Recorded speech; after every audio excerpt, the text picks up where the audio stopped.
اهدنا الصراط المستقيم. رضيت بالله ربا وبالإسلام دينا وبمحمد نبيا ورسولا. ربي زدني علما warzuqni fahma. Amin amin. Mari kita meneruskan kajian surah Ibrahim. Jadi kita ulang lagi arti kehadiran Nabi Ibrahim yang kemudian dikenal sebagai Bapak Tauhid, sehingga nabi setelah Nabi Ibrahim itu secara konsep Tauhid sudah tidak berbeda, ya. Bahwa Allah itu satu. Tidak ada lagi Allah dengan pendekatan regional, ya. Karena Allah inilah satu-satunya zat yang menciptakan seluruh alam raya ini. Yang kedua, maka beribadah itu hanya kepada Allah. Setiap bentuk menduakan itu disebut dengan syirik, menduakan. Ke Allah ngaku, kepada yang lain belum mau pisah, berarti menduakan. Ada juga yang kepada Allah menolak, maka disebut kafir.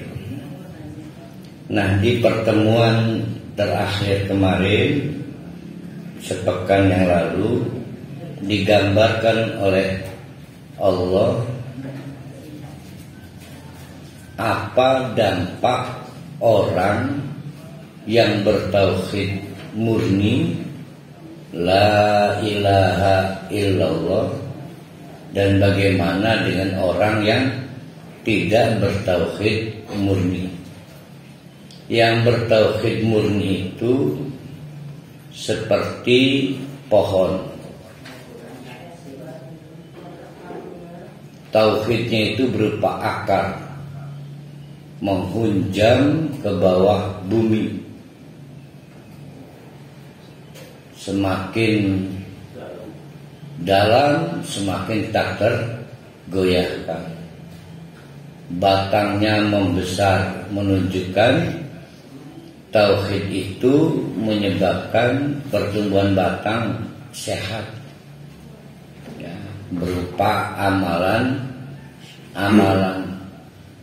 Cabang rantingnya melangit, menunjukkan akhlak yang dihasilkan dari orang-orang bertauhid. Lawannya adalah orang kafir. Jadi pohonnya terlihat tegak, tapi pada bagian yang menghunjam ke bumi tidak ada, rapuh. Ada angin juga bisa roboh. Ya, itu gambarannya. Jadi sebetulnya bapak-bapak, ibu-ibu, bersandar kepada selain Allah itu rapuh. Seberapa sih hebatnya suami ibu-ibu itu? Paling kena stroke, sudah tidak seperti dulu rasa sayang dan cintanya. Ya kan? Mati berakhir. Jadi bersandar pada suami itu rapuh. Bersandar pada orang kaya ada habisnya, rapuh. Bersandar pada selain Allah itu pasti habis, rapuh. Nah, maka bersandarlah pada yang tidak rapuh. Nah, itu namanya Allah itu. Nah, pohon yang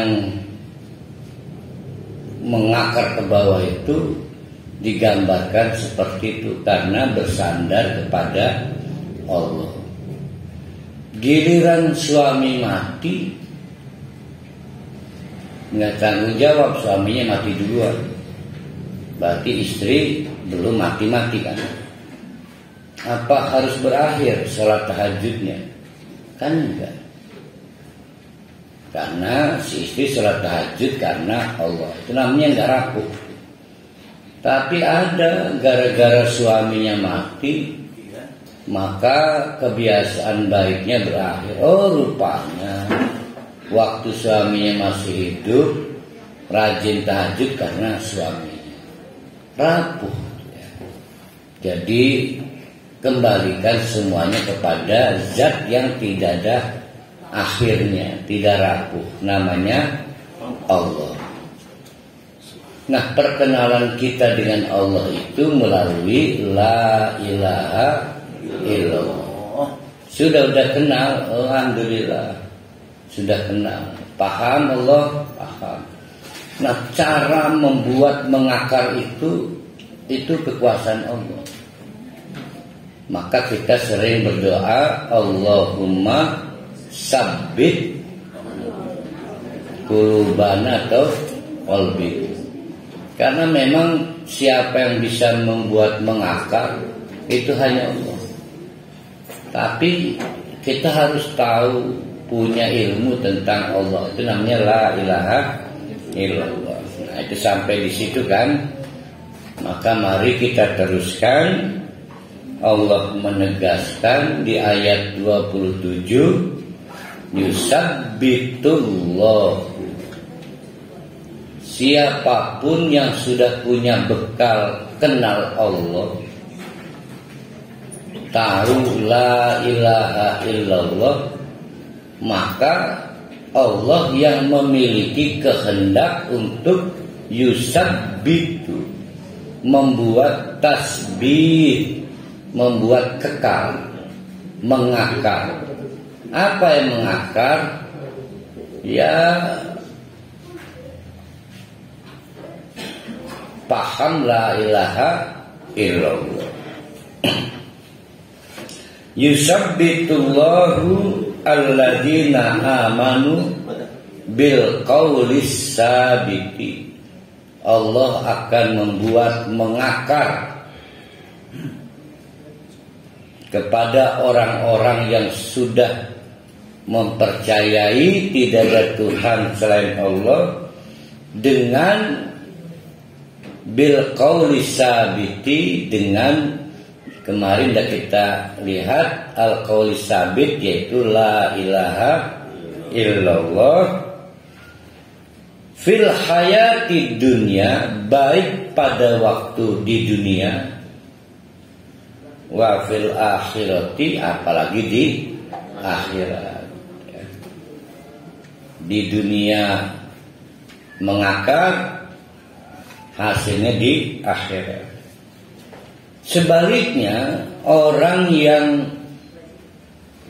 pemahaman tentang Allahnya tidak sempurna, selain Allah ada kebutuhan saya tanpa keris rasanya nggak tenang. Ada orang merasa tenang dengan selain Allah.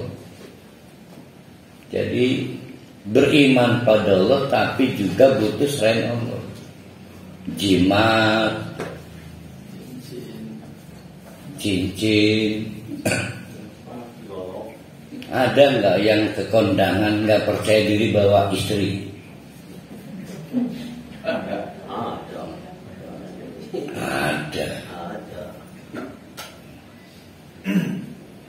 Nah, itu punya masalah dia. Berarti dia menganggap kehormatannya jatuh kalau bawa istri. Akhirnya nyewa istri yang lain buat kondangan. Kalau ada sewa. Nah, itu ada problem. Problemnya apa? Dia pengen mendapatkan penilaian bukan hanya dari Allah, tapi juga dari orang. Nanti kita bahas penyakit ini ya.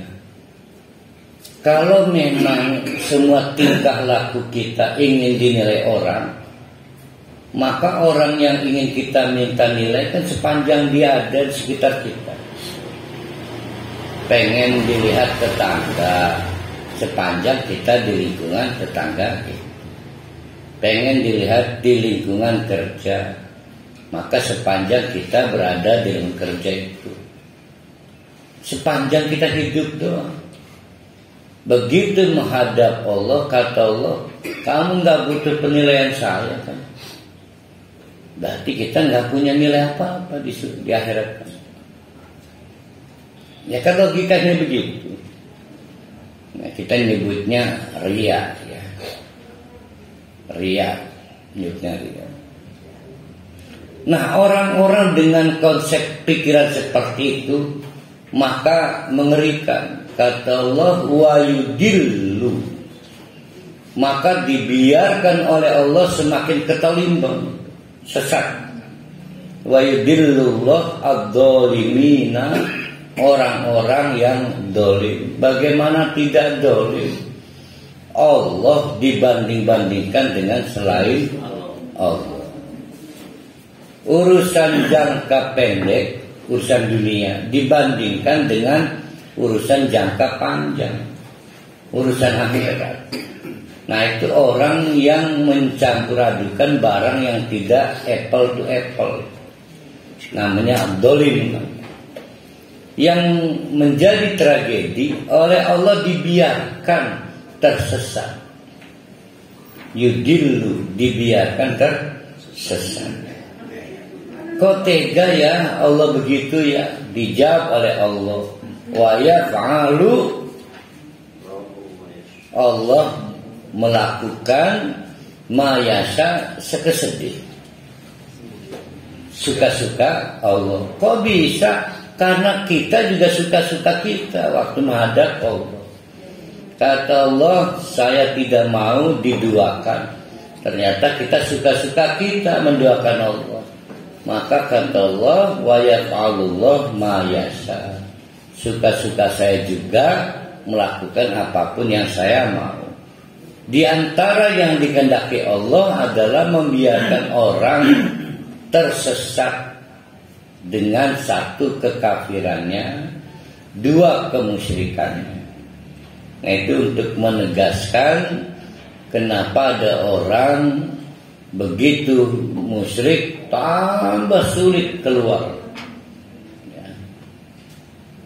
Walaupun ada juga akhirnya dapat hidayah, hijrah, tapi secara konsep semakin dia tenggelam dalam kesyirikan, semakin dalam, semakin dalam.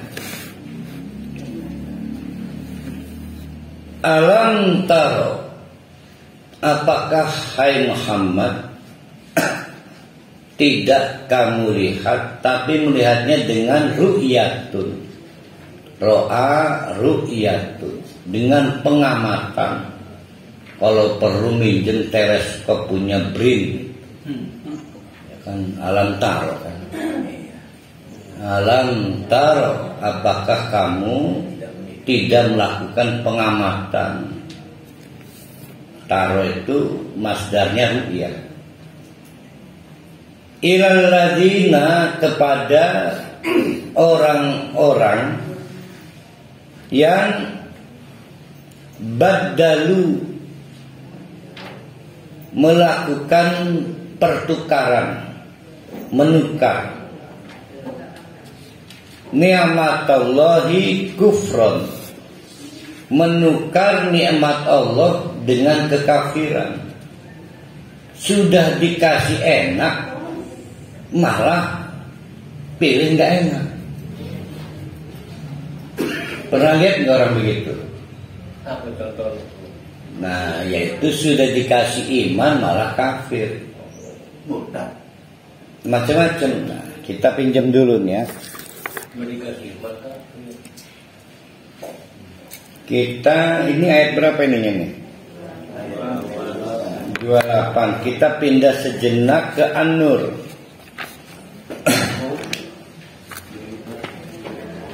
An-Nur. Ingat An-Nur bukan Nur Farida ya, An-Nur.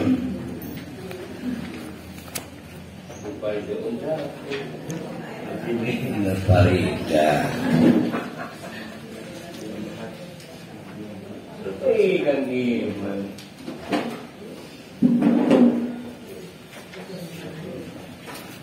Ayat berapa nih An-Nurnya nih ya? Bentar. 24.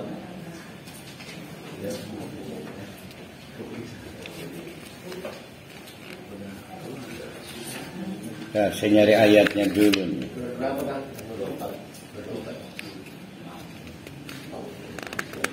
Jadi cari ayat yang menceritakan bagaimana orang di akhirat seperti melihat fata morgana.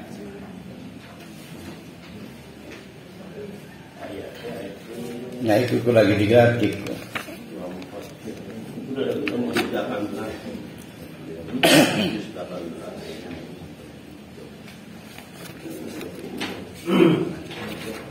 Bentar ya. 39. Nah benar 39. Jadi perhatikan An-Nur ayat 39. Di akhirat bapak-bapak ibu-ibu, karena langit hancur, srengenge hancur, maka secara umum keadaan gelap. Weteng power Indonesia wis leren, tidak mampu mensuplai energi listrik. Jadi gelap. Satu-satunya sumber cahaya adalah yang dibawa masing-masing orang. Jadi setiap orang bawa sumber cahaya. Yang paket lengkap kayak Pak Haji Rusdin insya Allah. Amin. Di akhirat paket lengkap.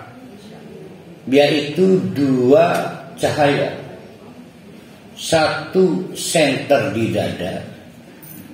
Di dada itu nyenter. 1 di tangan kanan. Berarti ada berapa? 2. Sudah bisa kita tebak. Itu cahaya di dada itu pasti cahaya dari amalan-amalan hati. Sedangkan cahaya di tangan itu pasti cahaya dari amalan-amalan yang sifatnya jasad. Salat kan bertahan dan lain sebagainya. Yang jadi masalah ini di akhirat. Berarti ngecasnya di dunia. Nah, Pak Haji Rusdi paling beruntung, paling padang. Mungkin waktu di dunia ngecasnya serius. Sampai ada yang redup. Nah, itu gambarannya. Gambaran di akhirat. Ada juga yang tidak punya salah satunya. Hanya punya cahaya dari dada, di tangan nggak ada, atau sebaliknya. Tapi yang pasti semua orang bawa cahaya masing-masing. Setidaknya paling redup. saking redupnya hanya bisa memberi manfaat ngedeleng sikil dewek. Jadi si senter yang ada di dirinya itu hanya bermanfaat melihat telapak kakinya sendiri. Jadi nggak tahu arah kemana dan kemana, nggak tahu. Sementara kita sedang mengarah ke surga. Nah, kita akan lihat yang dimaksud badali yang tadi ayat Ibrahim ya, yaitu surat An-Nur ayat 39.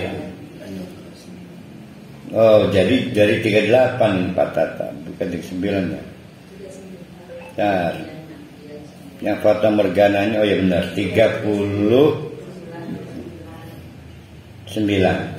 Walladzina kafaru, orang-orang kafir itu nanti di akhiratnya, amaluhum, maka mereka ini ke akhirat dengan membawa kepercayaan diri bahwa punya modal amal.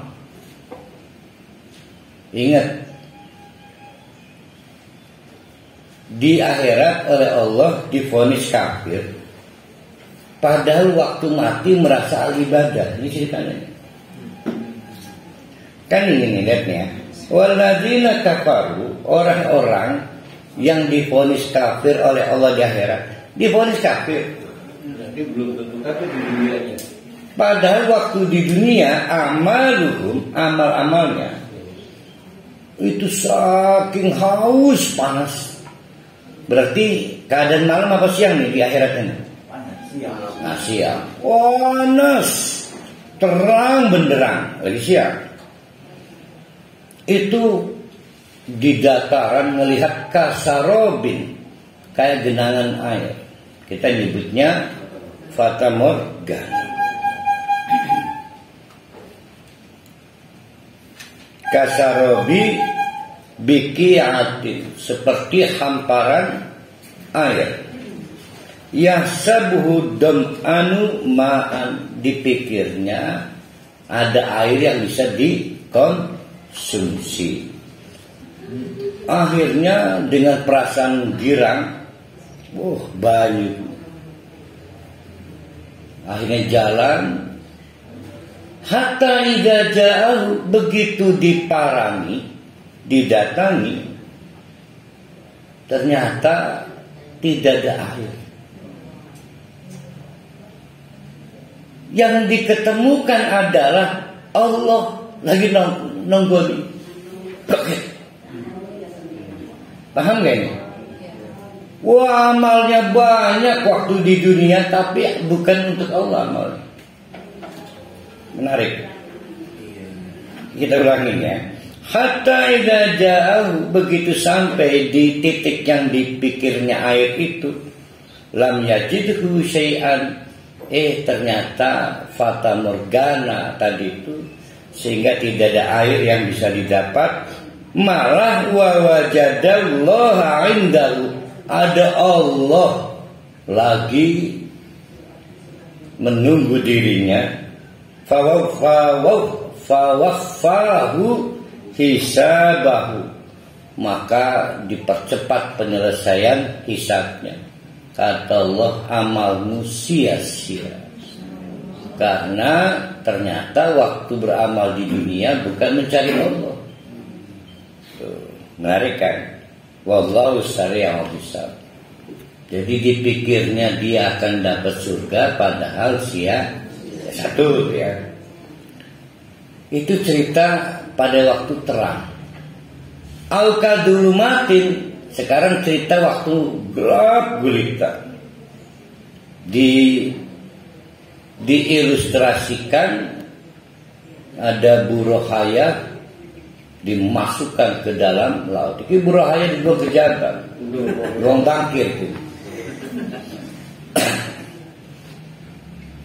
Begitu masuk ke laut, blek, lejiin yagsyahu maujun min fawqihi maut.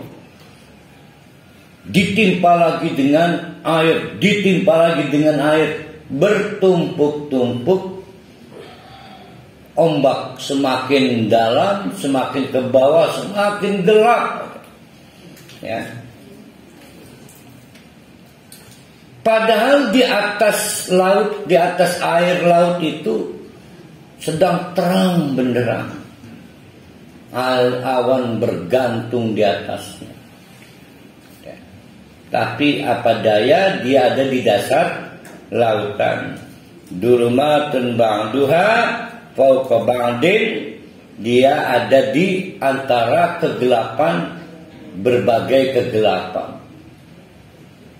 Ini bukan orang yang di air masuk surga ini. Orang yang tahu diri.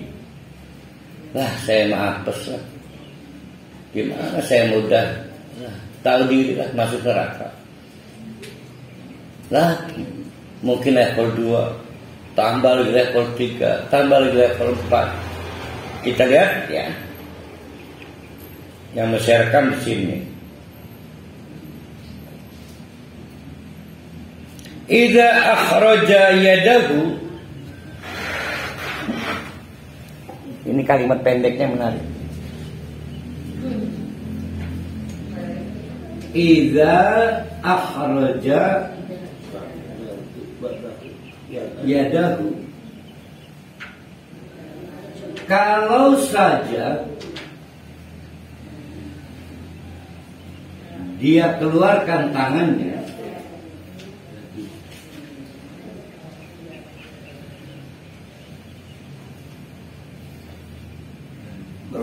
gelap ya, bertumpuk di dasar laut.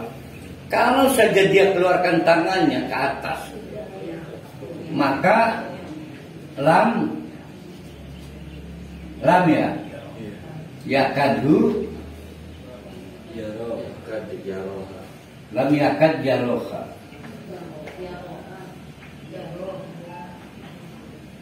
apa ya roh? Jaroha.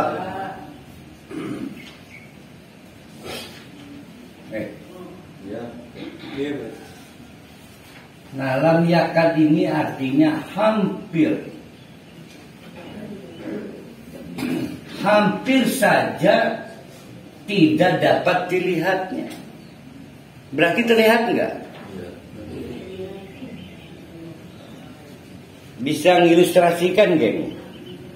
Ada orang di dasar lautan. Itu kalau tangannya dikeluarkan kelihatan itu telapaknya itu, walaupun samar-samar. Maka kata Allah, andai kata dia mau keluarkan tangannya, help, tolong, lam yakad ya, hampir saja tidak kelihatan. Hampir saja berarti masih kelihatan. Pasti sulit memahaminya. Jadi gini, waktu di dunia kita tenggelam dalam misalnya korupsi, bohong pasti ada, walaupun janganlah takutlah, walaupun kecil banget cahaya apinya pasti ada.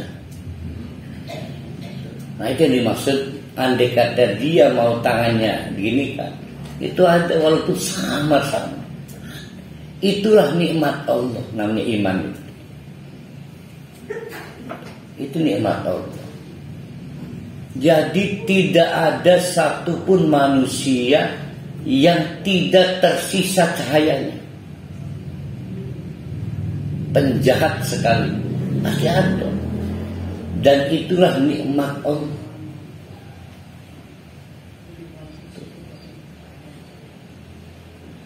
Akhirnya tenggelam lagi dalam narkoba. Pasti tenggelam lagi, berlapis-lapis, tapi tetap tidak menghilangkan cahaya walaupun samar. Nah itulah yang dimaksud di surat Ibrahim tadi. Ada orang yang pelongo, sudah dapat cahaya tauhid, ditukar dengan kegelapan. Pelongo bener.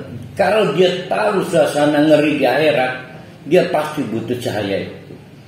Karena tidak ada cahaya kecuali cahaya dari Allah. Dan itulah tauhid itu. Yang jadi masalah, seberapa yakin sih bapak-bapak ibu-ibu ilustrasi Allah tentang akhirat itu? Kan nggak semuanya yakin bahwa gelap segala kan. Dan kata orang-orang yang penting dimiliki lah. Yang penting hari ini. Nah, kita kembali ke surat Ibrahim. Ada orang yang sudah dapat cahaya, ditukar.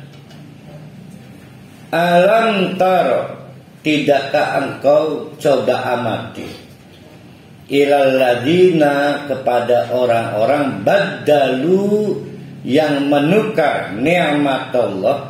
Nikmat Allahnya berupa cahaya tauhid. Itu diinjeksi otomatis.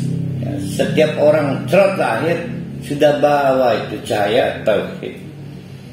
Ditukar dengan apa? Kufron, dengan menolak cahaya itu.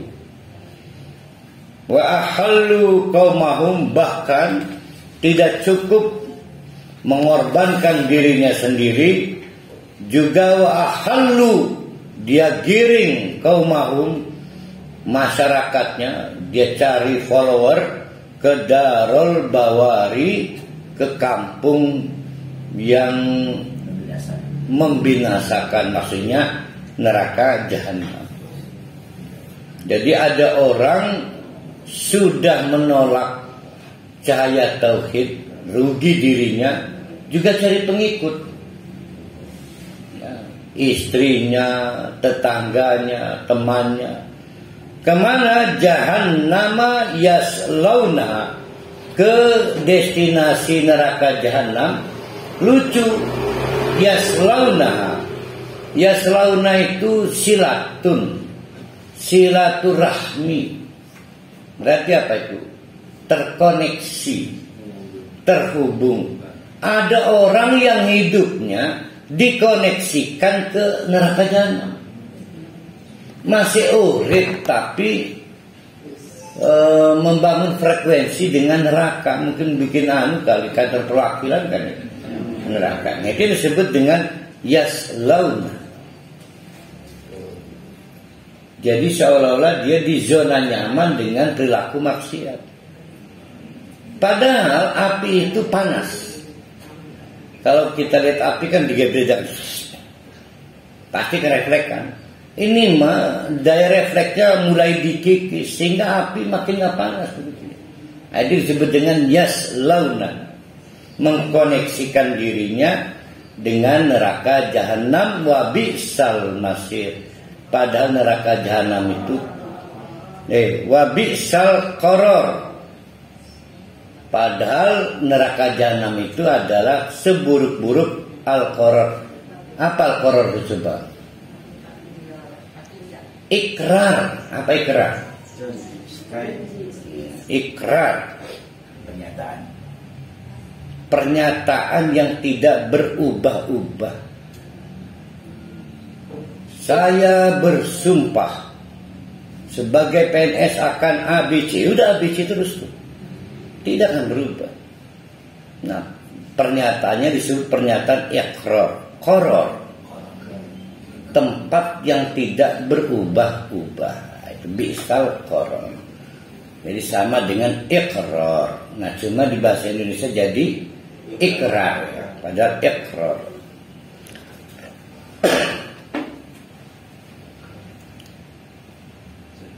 Tambah promo lagi, sudah dia merusak dirinya, dikasih cahaya, kemudian di cover tutup, dia juga cari follower.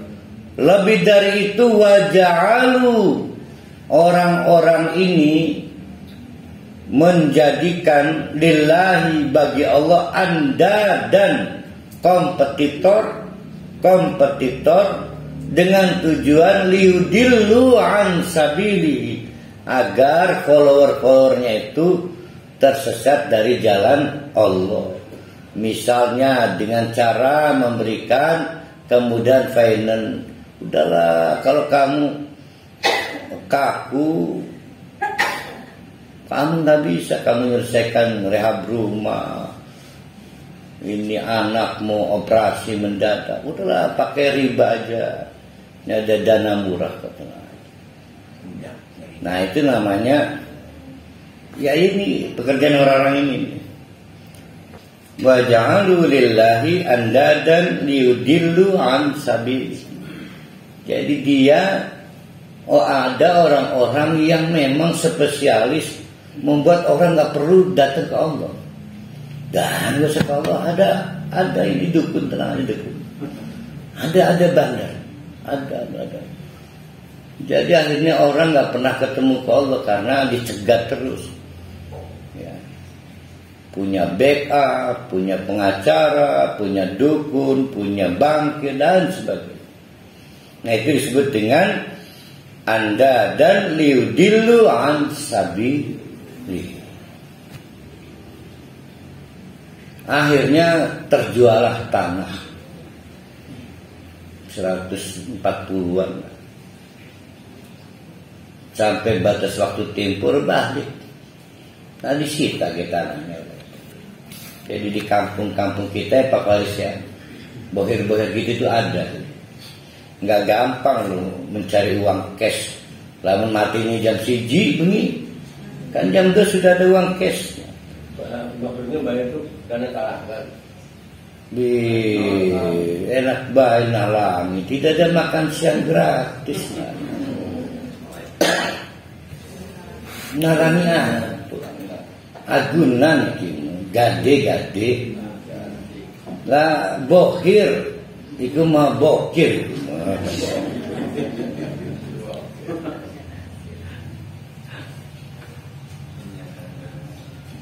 Kul, hai Muhammad, berarti ada tokoh, ada orang yang memang bukan hanya cari follower, dia juga anti Allah, nggak seneng Allah itu punya pengikut. Kalau kita lihat Islamophobia itu hanya Islam ini mah Allah. Contoh, apa sih ngakakan salah khair sugi baik. Allah nggak bisa bikin kamu kaya, udahlah. Ini aja korupsi, judi dan sebagainya. Nah, orang-orang ini ada, jangan dipikir bisa ustaz, bisa tokoh masyarakat. Maka kata Allah, kul, hai Muhammad, terhadap orang-orang seperti itu, berarti ini profesional kakaknya ini. Tamat tahu, silahkan kalian ngakak, bersenang-senang, merasa bisa bersaing dengan Allah. Fa inna masirakum ilanna. Toh sudah tidak pernah bisa dirubah, tempat kembali kamu adalah neraka. Sekarang sebelum kamu mati, bersenang-senanglah. Ini dalil istidraj. Ini dalil istidraj. Jadi ditangguhkan azabnya. Tapi sudah pasti azabnya. Silahkan kalian ngakak kalian. Diizinkan oleh Allah menjelek-jelekan Allah, membuat orang ragu pada Allah. Silahkan, nggak akan diazab sekarang, tapi pasti nanti. Ini dalil istidraj. Mau pilih kapan? Mau sekarang apa nanti diazabnya nih, ibu-ibunya nih? Dua-duaan. Hah? Dua-duaan. Lah kita nggak akan masuk sini kita.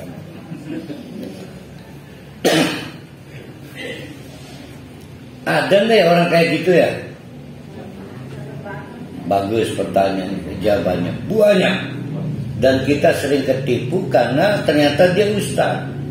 Kita kenal dia ustaz, dia tokoh panutan, dia ustaz kadang-kadang. Kul, hai Muhammad, juga sampaikan, jangan semua digebiah-uyah ya. Ada orang-orang soleh di sekitar kamu. Sampaikan li'ibadiyah, kepada hamba-hambaku.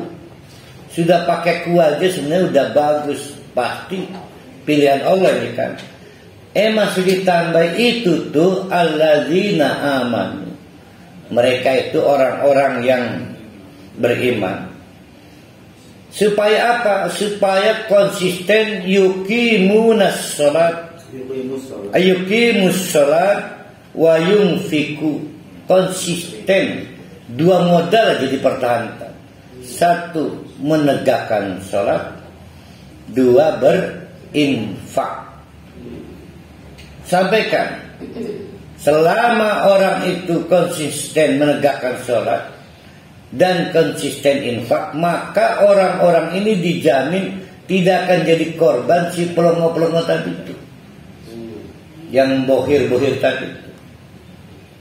Berarti orang yang tergoda dunia itu pasti bermasalah di dua perkara. Pertama, perkara sholat. Tapi sholat Ustaz, tapi nggak pernah tegak sholat. Yang kedua, perkara infak. Tapi iuran, iya tapi dulu infak. Iuran doang. Di sekarang namanya OD, open donasi. Selama dua perkara dipelihara, pertama menegakkan sholat, yang kedua berinfak, maka percayalah kita bisa memelihara sinar tauhid. Walaupun ada godaan bandar, bohir, termasuk andai kata rezim penguasanya dolim, tetap nggak berubah. Apa yang diinfakkan? Mimma razaqnahum, yang sudah diterima. Yang belum diterima nggak diperintahkan. Yang sudah dipanen kalau dia tanaman. Berapa? Min, sebagian. Artinya Allah itu sudah membuat takaran. Dari yang kita terima itu setengah kita dijamin sehat, keluarga sehat, kebutuhan terpenuhi. Setengah saja dari gaji ibu-ibu atau bapak-bapak itu oleh Allah sudah dijamin cukup. Setengahnya untuk infak. Kalau mau minimalis ya udah wajibnya 2,5% zakat. Nanti surganya minimalis. Ini mah infak. Berapa? Setengahnya. Ya, itu artinya mafhum mukhalafahnya ada deret hitung bahwa kita pakai sebagian dari pendapatan kita dijamin sehat kita. Dijamin tercover. Tapi kita berdoa lagi pada Allah, ya Allah, berilah saya rizki, berilah saya rizki. Sebetulnya yang kita minta pada Allah bukan rizki lagi, tapi kerakusan kita. Dan yang kita minta pada Allah bukan rizki lagi, rakusnya kita yang kita minta. Nah, wong sudah dapat rizki masih kurang, ya Allah. Saya pengen ini, pengen itu. Oh, dia udah gak minta rezeki lagi, sudah minta rakusnya gitu. Karena dia akhirnya gak bisa menikmati rezeki yang udah dia terima. Kurang mana. Akhirnya tambah sulit berinfak, mengkoyak. Mengko bagaimana buat anak? Gak mungkin, matematika lo udah sudah hebat. Maka dari rizki sebagian yang berinfakkan itu bebas. Mau sirron, sembunyi-sembunyi, atau alaniyah, bisa diketahui orang. Gimana itu sembunyi-sembunyi itu? Nggak pengen ketahuan. Kalau ketahuan ya silahkan, nggak ada masalah. Yang tidak boleh itu riya dan sum'ah. Ya. Pengertian ketahuan itu dia tidak bisa diumumin. Ada orang loh yang memang sembunyi-sembunyi. Saking sembunyi-sembunyinya uang 1 miliar dicantolkan di gagang pintu rumah. Biar ngandel pahalima. Ngadir ngandel baik, ulis kira mana. Saking orang tuh nggak pengen ke takwa. Pak Solehin Abbas dapat kiriman GoFood sampai sekarang nggak ketahuan. Itu contoh sembunyi. Tapi ada juga yang tidak punya problem. Beda loh, ini nggak punya problem kalau ketahuan. Bukan ria, bukan ria, bukan. Ustadz kalau yang pengen diumumkan itu ria namanya itu. Bedakan ya. Jadi tidak mengurangi pahala kalau ketahuan dan tidak membuat pahalanya lebih kalau sembunyi-sembunyi. Biasa aja. Itu hanya metode doang ya. Ayati yaumun la bay'un fihi wala khilaf. Ayo cepetan infak. Sebelum fase di mana transaksi muamalah sudah tidak bisa lagi, apalagi hilalun, solidaritas. Ya, kasih sayang. Kalau muamalah jual beli. Kalau hilal solidaritas, nggak pakai jual, nggak pakai beli, ya berbagi. Jadi berbagi nggak bisa. Maksud sudah apa itu? Ya kalau yang jelas, kalau yang wajib zakat paling 2,5. Di luar zakat nama lainnya kan infak, sedekah. Itu setengah. Gaji para wali misal 12. Sebetulnya menurut Allah dengan 6 juta yang per hari terima, itu anak dijamin sehat, istri bisa ke salon, udah yakin. Ini mah sudah nggak infak, rabi orang pernah di dalam salon. Waduh, sampun loh. Digaulah mandi susu, pedikur, medikur, dimanjakan istri. Sehingga istri nggak curiga, ini mah curiga baik rabi. Allahul ladzi khalaqas samawati wal ard. Ini penting kata Allah karena Allah adalah yang menciptakan langit dan bumi. Wa anzala minas samaa'i ma'an. Dari langit Allah turunkan air. Fa akhraja bihi minas samarat. Maka dengan air itu timbul pertanian.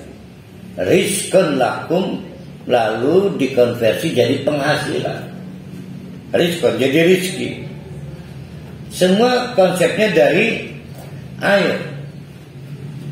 Air yang jatuh itu disebut air hujan. Berarti airnya punya siapa itu? Allah. Pertaniannya punya petani. Jadi ada enggak sektor-sektor yang bisa dihindari dari Allah? Enggak ada.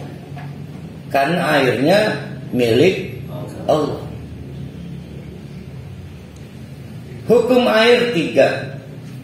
Mengendap, tergenang, mengalir. Yang mengendap, maka 20 tahun kemudian siklusnya kita konsumsi jadi ABT, air bawah tanah. Jadi yang ibu-ibu sedot melalui pompa itu adalah air hujan 20 tahun yang lalu. Selalu begitu. Ada yang tergenang jadi situ, danau atau situ-situ buatan yang kita sebut embung, waduk. Tapi ada juga yang mengalir melalui sungai yang berkelok-kelok. Jadi yang mendistribusi air ke berbagai tempat itu sungai. Nggak perlu jasa kargo, jasa pengiriman air, piping, nggak perlu. Setiap volume air debitnya nggak berubah. Hidrofisikanya udah begitu. Sumbernya adalah air laut. Lalu ditarik ke atas, jadi air tawar, terus saja siklusnya begitu. Terus tidak pernah ada krisis air, nggak pernah. Yang ada adalah krisis perilaku tata kelola air. Contoh, situ dihilangkan, embungnya nggak dibikin ulang, sungainya tidak disebutnya itu mulai penuh sedimentasinya meninggi, sehingga terhambat tidak sampai ke laut. Komunitas-komunitas tertentu nggak dapat air. Nah, itulah yang terjadi. Nah, dari sungai berkelok-kelok itu maka terjadilah pertanian. Jadi nggak ada yang modalnya tidak dari Allah, semua dari Allah. Jadi semua sistem produksi pertanian, flora, fauna itu adalah modal investasi dasarnya dari Allah. Itulah alasan kenapa kita harus infak. Tidak ada yang disebutnya itu independen, nggak ada. Kita berketergantungan secara permanen dengan modal Allah. Maka yang air itu diciptakan setelah arsy, air. Baru yang lainnya bumi, langit, manusia. Jadi air itu sumber kehidupan, bukan bumi, alam raya ini. Air. Semua sumber kehidupan itu diturunkan dari arsy sana. Sama dengan hal lain. Apa hal lain diturunkan dari arsy itu? Yaitu Al-Quran. Ada dua yang diturunkan. Ada sumber. Katanya 3 dulu. Besi. Itu material yang bukan asli bumi. Ini sumber. Al-Hadid, besi itu bukan material bumi, bukan. Tapi material langit. Dia biji-bijian dari langit. Maka kalau orang memahami konsep ketergantungan pada air ini, pasti dia tidak punya problem infak. Karena ada kapital yang bukan asli milik. Bahkan tubuh kita berapa persen berupa air itu? 10-80%. Ya udah naik ya, dulu mah gak segitu. 80. Udah naik terus ya. Udara, air, padat. Jadi sisanya 20% bukan air. Udara. Ya daging, tulang. Udara. Udara mah nggak itu. Udara padat air. Udara padat air. Padat air ya.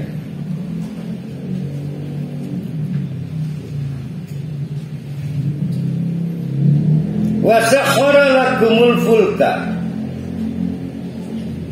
Kita konversi bagaimana menggunakan laut sebagai jalur transportasi. Dia jadi traffic ya. Dulu waktu kapal itu belum tenaga mesin, masih pakai Layar. angin apa sebenarnya? Layar. Maka perlu pemikiran keras bagaimana laut bisa buat traffic, buat jalur transportasi. Kata Allah was-sakhkhara, itu ditundukkan oleh Allah melalui pengaturan angin, gelombang, bahkan beberapa batuan es lautan dicairkan oleh Allah. Karena dulu laut ini bagian dari es yang menyambung dalam bentuk daratan. Maka dibuat cair oleh Allah sehingga bisa menjadi selat dan sebagainya. Itu kepikiran kan? Semua itu litadriya fil bahri bi amrihi, agar kita bisa melakukan traffic. Maka laut bukan tempat hidup ikan. Laut bukan tempat hidup biota ikan, bukan. Laut bagi manusia itu adalah jalur traffic. Tapi bagi fauna, laut adalah biota laut. bedakan. Maka cara kita melihat laut harus jadi traffic, harus lahir industri perkapalan dan sebagainya. Iki mengkayu wong pontang ngedelang laut ngedikrep iwak benang iwak lewat. Jadi bukan nelayan. Kalau nelayan hunting, berburu. Lemuru hari ini di Jambi, berangkat ke Jambi. Iki mendodok binontar, ini ki belanak ini, dikrep belanak mana. Nggak pernah lebih dari 4 menit. Dia nungguin migrasi ikan yang mau ke Jambi, Palembang. Ikan aja bisa keluyuran nyampe Jambi, berhenti Palembang, makan pempek Palembang segala. Jadi nelayan kita itu nelayan pontang. Itu bukan nelayan, tukang dikrep iwak. Karena kalau nelayan itu harus hunting ya. Yang benar, orang-orang tua kita dulu sultan, maka bicara itu bicara traffic. Bicara bagaimana dia punya laut, dia berpikir bisa nyampe Prancis, Timur Tengah, punya laut kok. Betapa beruntungnya punya laut. Maka dengan laut itu bisa nyampe benua manapun. Itu yang benar. Ini setiap ngedelang kayak orang India, setiap ngedelang wit-witan joget kok. India. Bisa. India, so. Wadon India. Oh iya, mulai lagi pada baik sih gimana? Wa sakhkhara lakumul anhar, dan sungai-sungai juga ditundukkan oleh Allah untuk kehidupan pemukiman. Maka sejarah pemukiman purba itu selalu mendekati di sekitar daerah aliran sungai. Maka kita di tataran Sunda berkampungan dengan Ci semua kan. Cibere, nah itu Cibere, Citarum, Cimol, Cilor, Cilok. Ya Ci itu Cimol panganan kan. Cilor. Karena memang Allah menundukkan sungai untuk pusat peradaban. Sampai India, Sungai Gangga, semua yang oleh konsep modern itu kemudian menjadi berbeda. Daerah aliran sungai sempadannya nggak baik untuk jadi pemukiman ya, termasuk daerah garis pantai sepadan nggak bagus. Wa sakhkhara lakumus syamsa wal qamara da'ibain. Perhatikan lagi, seluruh sistem produksi kita butuh matahari. Allah tundukkan kedua-duanya, baik matahari maupun bulan da'ibain, secara rutin tetap dia berputar di porosnya. Wa sakhkhara lakumul lail wan nahar, kemudian ditundukkan sehingga secara gradual ada siang, ada malam, terus nggak perlu sibuk meruyah. Besok ada siang nggak perlu. Pasti siang akan datang dan malam akan menyusul, terus begitu. Tinggal kita buat aja hitungan-hitungannya. Kita nyebutnya hisab. Ya, kita nyebutnya hisab. Kebayang nggak kalau nggak disiplin siang dan malam itu? Wah, kita nggak bisa buat rumus, nggak bisa kita buat kalender dan sebagainya, nggak bisa. Nah, kepastian layanan Allah ini membuat kita nyaman. Maka kita bilang istri, "Ma, udah besok 3 siang, malam ini mah gelap." Tahu dari mana? Allah menjanjikan siang dan malam dalam genggaman Allah. Tenang.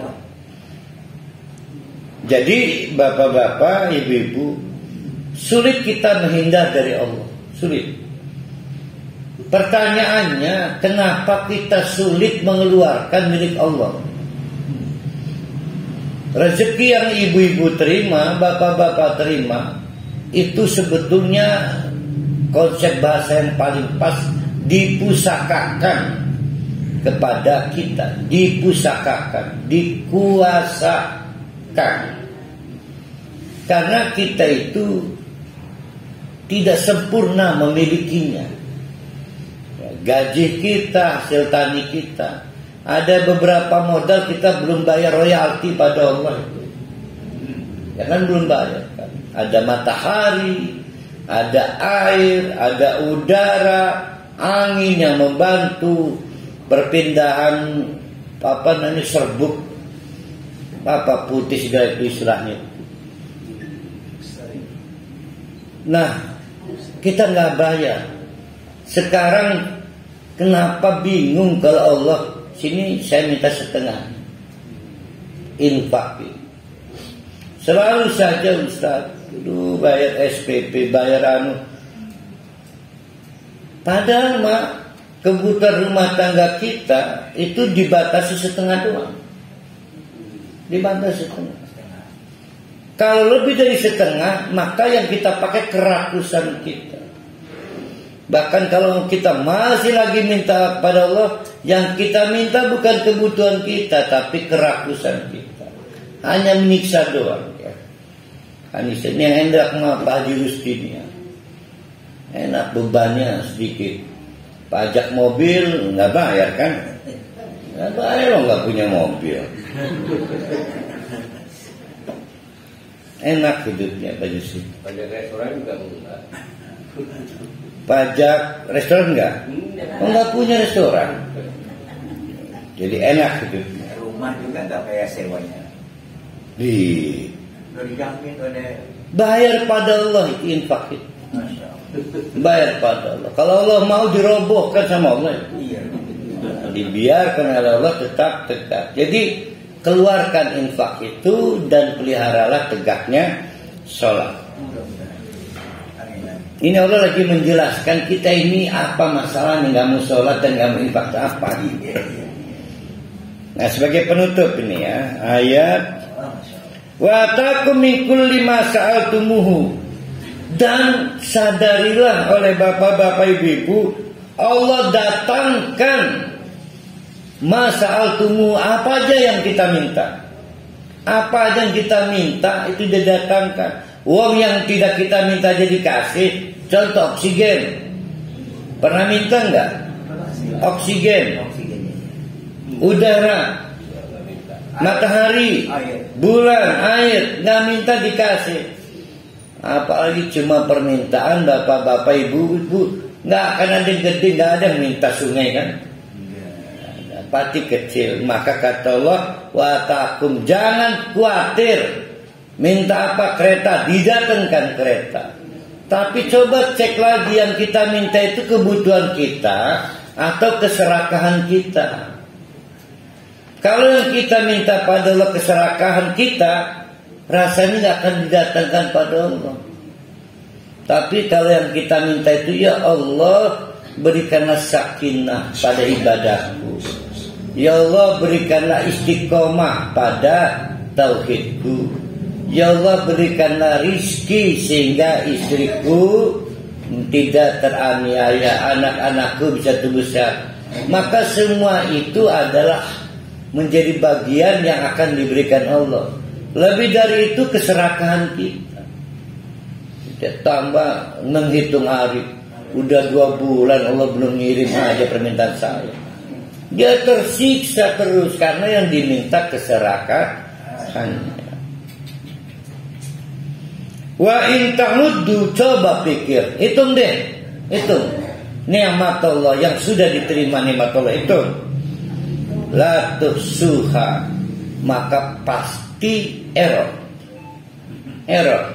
Mari kita contoh. Yang gajinya 7.500.000 misal. Ini contoh paling kecil. Pak Jirsi makan gaji zaman dulu, zaman modern ini 7.500.000. Barang dihitung-hitung, ternyata biaya 1 bulannya 15 juta. Pernah merasa tidak? Allah supply secara laduni 7,5 juta ke Tuhan. Tidak lewat transfer rekening, tidak ada peristiwa mutasi, Secara laduni Allah kasih kita. Yang kita sering bilang matematika Allah susah gitu. Tapi kita nggak pernah mengakui emang ada selain Allah yang ngasih. Kan nggak ada. Allah kasih setiap bulan. Kekurangan dari angka kita itu secara laduni. Anak kita ternyata diprogram dengan gaji 1 juta, habisnya 3 juta. Emang ini 2 juta punya jin? Kan 2 juta itu uang, kan dari Allah. Tapi kita nggak pernah mengakui itu dari Allah. Laku susah dihitungnya, susah dinalarnya. Nah Allah ingin meyakinkan, coba hitung berapa milik kita dan berapa yang Allah kasih bypass laduni, berapa? Lebih banyak. Contoh, kalau Allah mau paruh hari minggu ini sakit, Allah tahan sakit paruh hari sehingga paruh hari nggak belanja kesehatan. Sudah berapa itu ngiritnya itu kemarin hampir keluar 25 juta, nggak jadi kan? Allah udah ngasih 25 juta ke paruh hari. Nah ini laduni, latuh suha. Jadi adakah alasan kita menunda infak? Maksudnya di sini nih. Jadi tidak ada alasan kita menunda infak karena kekurangan kita itu di-cover secara tanpa kasar. Namanya laduni. Sayang bapak-bapak ibu-ibu mengenal laduni ilmu bayar. Ilmu laduni. Laduni itu apa? Miladunhu, bypass langsung dari Allah tanpa kasar. Merasa nggak nerima uang dari Allah, tidak ada peristiwa mutasi di buku tabungan kita. Merasa nggak? Nggak ada peristiwa mutasinya. Mau pakai m-banking tak, mau pakai buku tak, nggak ada. Tapi kalau dihitung kaget pasti. Banyak uang siluman. Dan itu namanya uang laduni. Oh luar biasa. Aneh kalau kita nggak mau infak ya. Untung aja belum ketahuan Allah. Kalau ketahuan mah diketawain. Innal insana, tapi sayang ya, sing arane manusia itu ladolumun, sudah dolin. Kenapa dolin? Emang uang kiriman dari Allah dipikirnya dari jin. Ada selain Allah yang bisa ngasih uang ke kita? Emang Pak Jokowi jadi mengacaukan perang, itu disebut dolim. Udah begitu kafar, coba-coba nutupi. Coba hitung berapa yang dari Allah langsung. Jangan tutup-tutupi, kafar. Yang ada manusia orang ngaku bayar karena dia mengakunya, lihat Ustaz, nih mutasinya nih, nggak ada dari Allah sih, nggak ada. Padahal uangnya kepake. Nah itu disebutnya ladu.